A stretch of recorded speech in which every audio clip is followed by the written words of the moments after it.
तो हेलो नमस्ते सत श्री अकाल, स्वागत है आपका फिर से मिस्टर सिंह टॉक्स में। और आज फिर से लेकर आ गए हैं आपके लिए एक नया कार इंटरव्यू। जानता हूं पुराना ही टॉपिक आपके सामने लेकर आया हूं, पर जितनी ज्यादा नॉलेज हमें इस टॉपिक के बारे में मिल जाएगी अलग अलग डॉक्टर्स के अलग अलग फील्ड से, उतना ही हमारे लिए बेनिफिशियल है और नॉलेजेबल है। तो आइए बात करते हैं हमारे famous homeopathic doctor Avneet Kaur ji से। तो स्वागत है आपका मिस्टर सिंह टॉक्स में। कैसा लग रहा है यहाँ पर आप कार इंटरव्यू देते हुए? First of all I say thank you to mister Singh. मुझे बहुत अच्छा लग रहा है, बहुत ही डिफरेंट तरीका है आपका इंटरव्यू लेने का। So really it's a very impressive. तो मुझे बहुत अच्छा लग रहा है कि तो मुझे एंटरटेनमेंट मिल रहा है और आपसे बात भी हो जाएगी। Thank you. तो मैं समझ लूँ कि आपको एंटरटेनमेंट मिल रहा है दिल्ली की सड़कें देख के। हाँ या ऑफ कोर्स, क्योंकि इतना बिजी रूटीन में इतना मजेदार कभी एंटरटेनमेंट होता नहीं है हमारा। जी। तो मुझे बहुत अच्छा लग रहा है। पहले तो हम आपसे सबसे पहले मेन मुद्दे पे आते हैं आपसे, जो हम पहले ऑलरेडी डॉक्टर जगमोहन सदेवा जी से बात कर चुके हैं कोरोना वायरस के। तो वो हमारे एक्यूप्रेशर थेरेपिस्ट फेमस डॉक्टर हैं और आप बिलोंग करते हैं होम्योपैथिक फील्ड से, राइट? जी। तो हम आपसे जानना चाहते हैं कि आप सबसे पहले एक ओवरव्यू बताएं कोरोना वायरस की, ये क्या है और इतनी तेजी से कैसे फैल रहा है। मतलब क्योंकि वायरल हम देखते हैं नॉर्मल 4-5 दिन रहता है लोगों को और इतनी ज्यादा तेज स्प्रेड नहीं होता है, बट ये कुछ ज्यादा ही तेज स्प्रेड हो रहा है। तो इसके बारे में आप थोड़ा सा ओवरव्यू दिए लोगों को, व्यूअर्स को। यार मैं अपना जो मुझे एक्सपीरियंस है इसके रिगार्डिंग, या जो मुझे पता है, मैं वो चीज़ें शेयर करना चाहूँगी आपसे। बहुत कुछ होगा जो मुझसे छूट जाएगा, या बहुत कुछ होगा जो आप सबके लिए नया भी होगा। तो बेसिकली जो कोरोना वायरस है वो इट्स अ फैमिली है, it's a family, not a single virus. जी। तो कोरोना वायरस से बहुत से वायरस पहले भी आ चुके हैं जो कि पैंडेमिक हो चुके थे, एपिडेमिक भी हुए थे। तो जैसे कि आपको पता होगा जो सार्स वायरस आया था, SARS, वो भी चाइना से ही आया था। 2003 या 2004 में आया था, काफी स्प्रेड हुआ था वो भी। जी। उसके बाद फिर मर्स आया था जो कि आई थिंक ये साउथ अरेबिया में आया था, वो भी काफी स्ट्रांगली फैला था उस समय। जी। बट ये जो वायरस है ये सेम उसी फैमिली का ही वायरस है, कोरोना वायरस, क्योंकि इसका जो स्ट्रक्चर है जिसको हम एक माइक्रोस्कोप में जब देखते हैं तो हमें इसके ऊपर एक क्राउन सा नजर आता है। तो same as like the SARS और मर्स, तो इसलिए हम इसको कोरोना वायरस की फैमिली में बिलोंग करते हैं। अवनीत जी बहुत ही शुक्रिया इतनी डिटेल्ड मतलब वर्जन में बताने का कोरोना वायरस के लिए। एंड कोरोना वायरस ही नहीं, जैसे आपने बताया कि पहले भी ऐसे बहुत सारे वायरस हो चुके हैं जो हमको अटैक कर चुके हैं एंड उनकी वजह से दुनिया में महामारी हो चुकी है। हाँ जी। तो ये उसी का पार्ट है, बट अब की बार हम ये देख रहे हैं कि उन जो पहले थी उनसे वो तेज स्प्रेड हो रहे हैं। हाँ या क्योंकि जो पहले जो सार्स आया था वो 2003 में हुआ जरूर था, बट वो कंट्रोल में आ गया था। उससे डेथ रेट भी काफी थे, बट वहीं पे वो कंट्रोल कर लिया गया था। अभी तक स्टिल वो नजर नहीं आया। बट ये जो वायरस है ये चाइना से जरूर स्प्रेड हुआ है, जिसको हम वुहान सबको पता है, वहां से स्प्रेड हुआ है। बट वहां से उन्होंने बहुत कोशिश की इसको लोकलाइज करने के लिए या स्टॉप करने के लिए, बट स्टिल ये 35 कंट्रीज में फैल गया है और बहुत ही कम टाइम में फैल गया। तो हमें इसके बारे में जरूर सोचना चाहिए कि इंडिया भी बहुत दूर नहीं है। तो एक और चीज मैं पूछना चाहूंगा कि इंडिया में जैसे अभी खास हम देख रहे हैं कि इतनी लोगों को अवेयरनेस नहीं हुई है इस वायरस के बारे में। तो डू यू थिंक कि जैसे हमारी गवर्नमेंट को थोड़ा मास्क की सप्लाई और इसकी अवेयरनेस का जो वो है एडवर्टीजमेंट के तौर पे बढ़ाना चाहिए और लोगों को बताना चाहिए इसके बारे में? हाँ जरूर बताना चाहिए अपनी तरफ से। आई थिंक गवर्नमेंट कर भी रही होगी कोशिश, क्योंकि अगर आप यूट्यूब वगैरह या गूगल खोलते हैं तो उसमें जो WHO की तरफ से बहुत अच्छी रिकमेंडेशन आ रही हैं।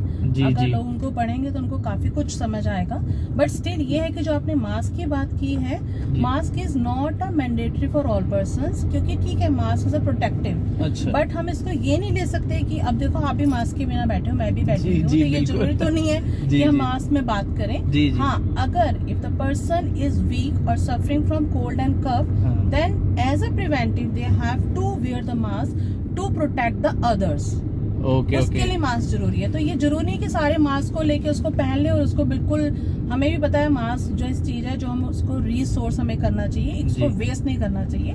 तो उन पेशेंट्स के लिए तो बहुत जरूरी है जो ऑलरेडी पेशेंट है कफ एंड कोल्ड के इस समय, और उनको भी करना चाहिए जो इनको ट्रीट कर रहे हैं। मींस की जो ग्लव्स और हमारे जो मास्क है वो इन्फेक्टेड लोगों को तो जरूर पहनने चाहिए, बहुत जरूरी है, ताकि दूसरों को मैं आपसे आउट ऑफ द बॉक्स एक क्वेश्चन पूछना चाहूंगा जो मेरे माइंड में आ रहा है कि अगर हम डॉक्टर्स की बात करें, जब हम अपने मुंह से निकालते हैं डॉक्टर, तो हमारे मेंटल इमेज एक ये बनती है कि एक बंदा स्टेथोस्कोप के साथ एक सूट प्रॉपर उसका और बहुत डिसेंट सा बैठा होगा, और यहाँ पर मैं देख रहा हूँ कि आप गॉगल्स लगा के कर्ली बाल्स करके एकदम मैं कहता हूँ वुमेन भी क्या गर्ल लगते हो आप पूरे। तो इसमें आप क्या मेंटेन कैसे करते हो अपने आप को?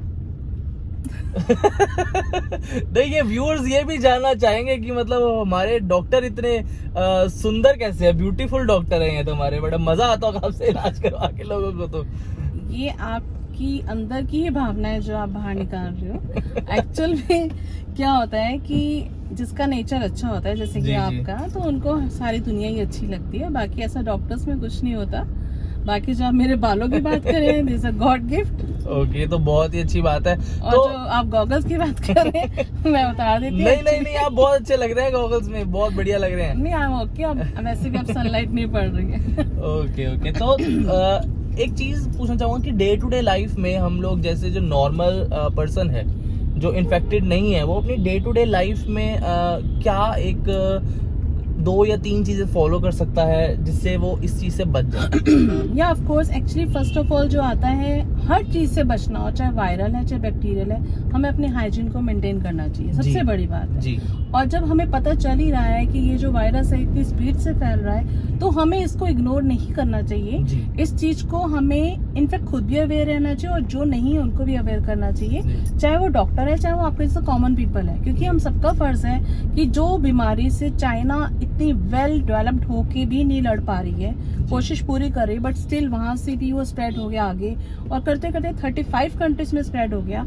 तो हमें ये सोचना चाहिए कि इंडिया को कितनी प्रोटेक्शन चाहिए, और इंडिया का हाल तो वैसे भी सबको पता है कि यहाँ पे कितना हाइजीन होता है, कितनी क्लीननेस है, कितनी आपको पता ही है, ऊपर से पॉपुलेटेड भी काफी है। तो यहाँ पे तो बहुत ज्यादा ध्यान रखना चाहिए, क्योंकि ये जो वायरस है इसको जो हम ये जो स्पिटिंग कर देते हैं, लोग स्पिटिंग कर देते हैं, ये बाहर यूरिन कर देते हैं, या हम ये जो आजकल भी देखो आप पूरे पीपल्स आज भी शिट बाहर करते हैं, तो ये वायरस इतना खतरनाक है कि आपकी शिट, आपके फीकल्स में, आपके स्पूटम में, हर जगह ये प्रेजेंट है। और ये वायरस अगर वहां से कहीं से भी आपको अगर आ जाएगा, अगर आ जाता है, कोई अगर पर्सन चाइना से इंडिया में आता है और वो नहीं बताता डर के मारे, तो वो भी एक गलत बात है। जी बिल्कुल, ये तो क्योंकि अगर आपके पास कोई कफ एंड कोल्ड का पेशेंट आता है, तो फर्स्ट ऑफ ऑल आपको उसको बोलना चाहिए कि अगर आप किसी चाइना पीपल से मिले हो या आप चाइना के आसपास गए हो, तो प्लीज हमें इन्फॉर्म करना आपकी ड्यूटी बनती है। क्योंकि अगर वो डर के मारे नहीं बता रहा, तो वो अपने साथ तो गलत कर ही रहा है, हम लोग के साथ भी गलत कर रहा है। जी।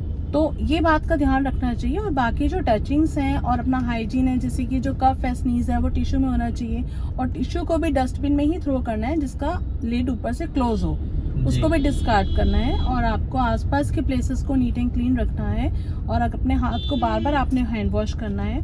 और जो प्रिकॉशंस हैं, जैसे कि आप जो लोग ये लेते हैं, ये मीट वगैरह जो खाते हैं, नॉन-वेज पीपल्स हैं, जैसे मैं तो प्योर वेज हूँ, तो जो नॉन-वेज पीपल्स है, सबको पता है कि जो मोस्टली बीमारीज आती हैं वो नॉन-वेज से ही आती हैं। चाहे आप स्वाइन फ्लू को ले लो, चाहे आप चिकनगुनिया को ले लो, चाहे व्हाटएवर को ले लो आप, तो हमें इस चीज को ध्यान में रखना चाहिए कि स्पेशली फॉर नॉन-वेज पर्सन्स, उनको हर जो वेज नॉन-वेज खाना है उसको अच्छी तरह से कुक करके खाना है। जी। और जो नॉन-वेज मार्केट में अगर वो जाते हैं, तो वहाँ पे उनको एनिमल्स को टच करते हुए बहुत सोचना चाहिए कि हमने अगर टच किया तो अच्छे से हैंड वॉश किए, उनको वॉश करो, अपने आप को क्लीन रखना चाहिए। तो ये चीजें अगर ध्यान में रखी जाएंगी, तो होपफुली हम इस चीज को स्प्रेडिंग से रोक सकते हैं। जी। तो इसको हमें माइंड में रखना चाहिए। जी, तो ये तो आपने बहुत ही कुछ 3-4 अच्छे स्टेप्स बता दिए हैं डे टू डे लाइफ में। एक और चीज़ फिर से गूगल देवता जी की मदद से मेरे को मिली है कि होम्योपैथिक में एक जो मेडिसिन है बहुत ज़्यादा जितना वायरल फैल रहा है उतनी तेज ये मेडिसिन भी वायरल हो रही है, लोगों के पास पहुंच रही है कि भी इंफॉर्मेशन की जो आपकी एक डोज है आर्सेनिक की होम्योपैथिक में, ये काफी लाभदायक साबित हो रही है इस वायरस को लेके। तो क्या ये सच है गलत है, क्योंकि आप डॉक्टर हैं? इसके बारे में अगर आप सिर्फ एक सिंगल मेडिसिन की बात करते हैं तो मैं एज अ क्लासिक होम्योपैथिक इसको प्योरली यस नहीं बोलूँगी। हाँ, क्योंकि हमारी जो होम्योपैथिक होती है वो totally depend upon the sign and symptoms होती है। We are not going for the name of the disease. और हाँ, ये ज़रूर है कि हाँ, अगर वायरस आ रहा है तो उसके हम साइन एंड सिम्टम को नोट करके फिर हम उसका केस लेते हैं, फिर उसमें जो मेन जो मेडिसिन स्टार्टिंग में आती हैं उसको हम पेशेंट्स को देते हैं एज अ प्रिवेंटिव। और उसमें जो आर्सेनिक एल्बम है उसके जो सिम्टम्स हैं जैसे कि खांसी, जुकाम, फीवर हो जाना, सांस में ट्रबल आना और साथ में आंखों से पानी आना, तो ये सारे सिम्टम जो आजकल जो कोरोना वायरस है उसमें बहुत कॉमन सिम्टम है, तो उनको लेके ये मेडिसिन को काफ़ी वायरल किया जा रहा है। बट इसके साथ हम सिर्फ सिंगल मेडिसिन के ऊपर डिपेंड नहीं रह सकते, it depend upon the symptom. तो और भी जो मेडिसिन हैं जैसे कि इकोनाइट हम दे देते हैं इसमें, और आर्सेनिक तो है ही है, sometime it belladonna also use for this thing. तो इसको हम ज़्यादा डिटेल में ना जाके, क्योंकि डिपेंड्स अपॉन द कि साइन एंड सिम्टम, तो जितने सिम्टम्स इसके जैसे कि शॉर्टनेस ऑफ ब्रेथ आर्सेनिक बहुत अच्छा कवर करती है। जी। तो इसलिए फिर आर्सेनिक ज़्यादा वायरल हो रही है। हाँ, ये है कि प्रिवेंटिव जरूर है, मैं इसके बारे में जरूर बोलूँगी कि arsenic is one of the medicine, not a single medicine. ऐसे और भी हैं but arsenic is a good medicine for this anti corona virus preventive. So much doctor Avneet. And last but not the least की but एक चीज़ जो लोग जानना चाहते हैं वो ये है कि अब उनको आपने नॉलेज तो काफ़ी दी कोरोना वायरस के ऊपर, बट अगर आप जैसे आपको बहुत आपने इसके बारे में स्टडी कर रखी है, तो इस चीज़ में अगर आपको कोई कांटेक्ट करना चाहे किसी मेडिसिन के रिगार्डिंग, तो आप लोकेशन आप अपनी क्लिनिक की ज़रूर बताएं व्यूअर्स को, ताकि वो आके आपके पास इसके बारे में बात कर सके। तो आप कहाँ पर, क्या आप अपना एड्रेस देना चाहेंगे व्यूअर्स को? या ऑफ कोर्स, अगर मैं किसी की हेल्प कर सकूंगी तो मैं ज़रूर एड्रेस देना चाहूँगी। मेरा एड्रेस जो है वो J6/91K Nehru market Rajouri garden में है, और ये मेरी क्लिनिक का नाम हीरा क्लिनिक है जो कि मेरे पापा के नाम से है। और मैं आपको एक और बात बताना चाहूँगी, जो मेरे जो गुरु हैं एज वेल माय फादर, वो डॉक्टर हीरा सिंह हैं और थे और रहेंगे हमेशा। तो जो भी आज मेरे पास है वो उनकी ही बदौलत है। तो जो भी आना चाहे तो मेरा फ़ोन नंबर जो है वो 9899908907 है। मुझे व्हाट्सएप पे या नॉर्मल कॉल पे कांटेक्ट कर सकते हैं। और thank you so much doctor Avneet ji, इतनी सारी अच्छी इन्फॉर्मेशन देने के लिए लोगों को। एंड लास्ट में बस इतना ही आपसे एक फीडबैक मांगूंगा कि दिल्ली की सड़कें देख के आपको कैसा लगा, और क्या आप इंटरव्यू के बारे में फीडबैक देना चाहिए, कैसा रहा आपका ऑल ओवर ये इंटरव्यू? मैं फ्रैंकली बताऊं तो मैं आपके साथ मुझे बैठ के इतना अच्छा लगा कि मैंने दिल्ली की सड़कों को देखा ही नहीं। ये तो आप मजाक कर रहे हो। नहीं, मैं सच बता रही हूं। अभी भी ट्रैफिक में फंसे हुए हैं। हाँ, तो मेरा ध्यान ट्रैफिक पे नहीं है, मेरा ध्यान आप पे और आपकी गाड़ी में है, क्योंकि बहुत ही कंफर्टेबल गाड़ी है आपकी। तो मुझे पता ही नहीं चला कि मैं दिल्ली की जाम सड़कों में घूम रही हूँ। तो really I feel very good. Thank you so much doctor Avneet. तो जैसे कि व्यूअर्स आप लोगों ने देखा, कोरोना वायरस जिसके मतलब एपिडेमिक आ चुका है एंड पैन एपिडेमिक भी घोषित हो जाएगा WHO से, अगर ये ऐसे ही फैलता रहा तो इसमें हम लोग जितनी प्रिवेंटिव चीज़ें ले सकते हैं वो हम लेंगे, जैसे कि अपने आप को कवर करके रखना अगर आप इन्फेक्टेड हैं, एंड जितना हो सके आप use of gloves and mask करें जहाँ जहाँ हो सकता है। अगर आप क्राउडेड प्लेस में जा रहे हैं तो ज़रूर उसको आप ये प्रिवेंटिव चीज़ें ज़रूर इस्तेमाल करें। एंड उम्मीद करता हूँ आपको कोरोना वायरस के ऊपर काफ़ी इन्फॉर्मेशन मिली होगी और काफ़ी आपको मज़ा आया होगा इस कार इंटरव्यू को वॉच करते हुए। Thank you so much. And अगर आपको बहुत अच्छा लगा, इन्फॉर्मेशन मिली है, मज़ा आया है और चाहते हैं कि ये चीज़ कंटिन्यू रखें हम लोग, तो लाइक का बटन ज़रूर दबाइएगा एंड वो सब्सक्राइब तो ज़रूर कर दीजिए अगर आप हमारे चैनल पे नए हैं तो मिलते हैं अगले इंटरव्यू